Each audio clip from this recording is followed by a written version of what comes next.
Welcome to this first posting of Adventures in Search and Rescue in the mountains of northern New Mexico. My name is Richard. I'm going to be your host. And over this and the following posts, we'll talk about some of the interesting search and rescue missions that I've participated in, as well as some safe hiking tips. To give you a little background about myself, so that you will know that I know of what I speak, I started hiking in the mountains of northern New Mexico in 2008. I joined Santa Fe Search and Rescue in 2009 as a ground pounder. I became a team leader, and then several years later, when my knees and ankles were revolting from carrying a 30-pound plus pound pack in all types of weather, searching for lost subjects, I became an operations and then plans section chief so that I could continue in search and rescue, but work at the IMT, the Incident Management Team. In 2013, I became a field coordinator / incident commander, and in that position had, over the following 7 years, 115 missions as an IC, incident commander.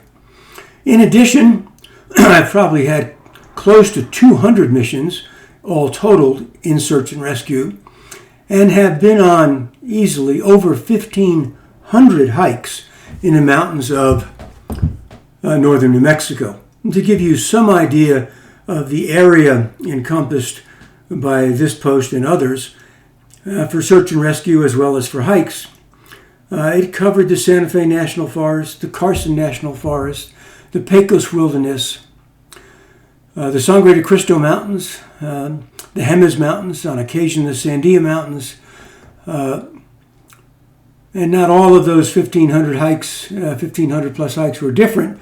Many of them were repeats, but it'll give you some idea that I do have a fair amount of experience in the mountains. In any event, on this very first search and rescue mission that we're going to talk about today, it involved what I believe was the first lost forest fen treasure hunter. He was a Santa Fean who recently passed, who allegedly hid a treasure chest worth some $2 million in valuables somewhere in the mountains, and left a poem with various clues as how to find it. It's been reported that it's been found, but before that, there was a national treasure hunt ongoing. In this first search and rescue mission, our subject was out looking for it when she became lost and was reported as overdue. The Santa Fe Search and Rescue team got called about 9 p.m. We assembled at the shed where the team keeps its team gear, skids, litters, radios, etc. We loaded all of that in the back of my pickup truck, and the four of us drove from Santa Fe to Incident Base, which was located at the Los Alamos Fire Department. Normally that drive takes about 45 minutes, and it's very comfortable. On this particular night, we were driving out in near blizzard conditions, and I'm sure that my three teammates were wondering if this Miami transplant knew how to drive in the snow. I did, and I do. Fortunately for us, the storm broke by the time we got to Incident Base, because I know that they, as well as I, was thinking as we were driving out, searching for this subject in this type of weather is going to be extremely difficult, because with the howling wind, as you do a sound sweep, more about how to do that properly later, the voices don't necessarily carry when you yell into the wind, and of course the converse is true if the subject is trying to respond and yelling into the wind for help. It may not reach us. In any event, we got to Incident Base. The storm had broken. We signed in. The IC was working there by himself. We received the task assignment, and off we went to Gate 4. It's really a series of trailheads called gates out from the Los Alamos Fire Department. We parked my truck, loaded up our gear, did a radio check, and off we went. And our assignment was to search down this trail. At an intersection, we would come to a power line, search down the power line for several miles, retrace our steps back to the intersection and search out to a sort of a mesa and do a line search around it, try not to fall off the edge, and circle back, hike back to the intersection, and then there was a different trail to take off to our right. As we were searching out, I turned around. As part of the searcher's cube, just because you search to your left and right, 11 o'clock and 1 o'clock, that doesn't mean the subject won't be behind you when you pass a fallen log or a large bush. So as I turned around, I saw a pair of green eyes staring back at me. Hope springing eternal, I turned to my teammate Jim Kay, told him what I saw. He turned around, saw the same thing. He approached, calling out the subject's name. As he got within about 20 feet, the eyes blinked and ran off. We all had a good chuckle that it was a coyote, and they had learned that if they follow humans in the forest, they have a tendency, that is the humans, of dropping snacks and other things for the coyotes to feed on. We being more serious outdoors people, what we pack in, we pack out.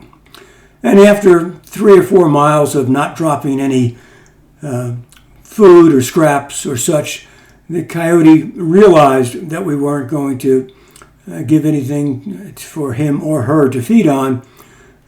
They scampered off and we saw them no more. After we completed our sound sweep around the mesa, and here's the point about sound sweeps. When you see on TV and little Timmy gets lost in the forest, the whole village turns out and they're walking sort of in a line through the forest, and Dad screams out for Timmy, and while he's waiting for the response from Timmy, someone else yells out, and of course would drown out Timmy's response.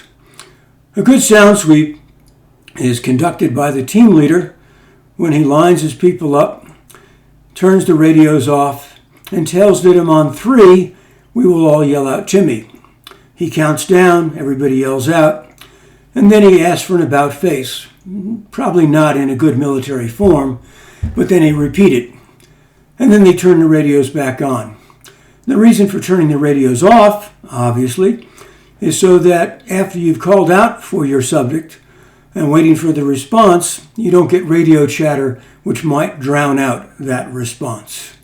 In any event, we did our sound sweeps, got no response from the subject, and as we approached the intersection for the last part of our original assignment, we got a call from Incident Base, which had now moved over to Bandelier, which, by the way, is a magnificent national park in New Mexico. If you get the chance, you should visit, asking if we would take on a new assignment. Well, immediately the adrenaline surges because everybody wants to be on the team that finds the subject. And since I was the team leader, it was up to me to make the final decision, and I did. I turned down the assignment. As I explained to my teammates, we had all been up at this point well over 24 hours. 2 of the teammates had worked all the day before. Jim Kay and I are both retired, but we'd been out and about running errands, etc. And as I told them, about the 28 or 29 hour mark, that adrenaline surge is going to fade, and it's too easy to make a mistake. And by making a mistake, it would be like we became too tired to complete the task, or we made a mistake and tripped and injured ourselves. And that would be one of the worst things we could do, because that would require the incident commander to assign a team to redo the task assignment that we had failed to complete. In any event, we declined it. We completed our initial assignment, another 3/4 to a mile, back up to the road, where we picked up and transported back to where we had parked my truck, and then we signed out. Subsequently, other teams did find the lost subject, and she was in good condition, a little bit cold, a little bit thirsty. You should keep in mind, more about this in subsequent posts, that when the sun sets in the mountains of northern New Mexico, the temperature drops rapidly. In any event, I hope you've enjoyed this post and look forward to the next ones. Thank you.